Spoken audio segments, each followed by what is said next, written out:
Pán Boh ukázal svoju moc, že jednoducho On to chce, aby sme tu dnes boli, aby sme oslavali aj cez túto akciu Jeho meno. Toto tu všetko, čo sa dnes odohralo, nie je to cieľ, je to prostriedok na to, aby sme sa v tomto čase, kedy každý buduje vysoké ploty a púšťa psa domov na dvor, aby jednoducho každý si strážil svoj kúsok súkromia, aby sme mohli ako alternatívu ponúknuť komunikáciu medzi ľuďmi. Lebo keď ľudia komunikujú, môžu si vyznať lásku, môžu jednoducho povedať si milé veci, môžu sa posťažovať, môžu sa potešiť. A toto je cieľom tohto nášho dnešného dňa. A ja sa veľmi teším, že ste v takom počte zostali tu celý deň.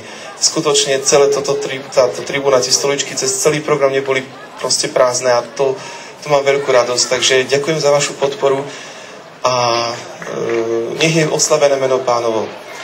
Symbolicky sme tak končili cez kapelu, ktorú v podstate obsadili kňazi. Svätý Otec teraz na Sviatok Najsvätejšieho srdca vyhlásil rok kňazov. Takže ďakujem všetkým, aj tým, ktorí tu teraz pred chvíľočkou stali na tomto pódiu, mojim spolubratom Milanovi, Martinovi, Palimu. Pali sa mimochodom sťahuje tuto do našho dekanátu teraz, do Kokošoviec, takže bude nám tu na blízku. No a ďakujem vám všetkým, že ste prijali naše pozvanie a že sme spoločne mohli stráviť tento krásny večer. Ja navrhujem teraz nakoniec jednu krátku modlitbu. Modlitbou sme začali sme svetou omšou, to je nádherná modlitba. A poďakujeme aj modlitbou Slavovcu za tento deň. Posledné slovo majú dnes zvukári. Tam Jaro sedí celý čas, už ruky zalamuje, už nevládze tie gombiky ťahať dnes. Takže ďakujeme aj jemu, môžeme už zatlieskať aj jeho chlapcom, ktorí s ním spolupracovali, lebo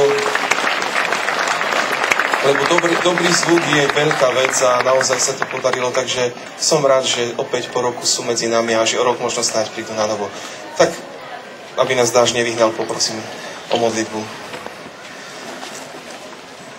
Nebeský Otče, Ty nás tu vidíš zjednotených v tejto farnosti, v tomto spoločenstve. Chceme Ti ďakovať za všetky milosti, ktoré nám dávaš prostredníctvom tejto farnosti. Je to náš domov, kde čerpáme odpustenie, milosť a Tvoje pohľadenie. Prosíme ťa za lásku, za pokoj, za dobro, za spravodlivosť medzi nami. Aby sme sa takto všetci raz mohli stretnúť v Tvojom kráľovstve, ktoré si nám pripravil, lebo Ty žiješ a kráľuješ na veky vekov. Pán s vami. Nech vás všetkých požehnáva všemohúci Boh, Otec i Syn i Duch Svätý. Iďte v mene Božom. A čím skorej upadá.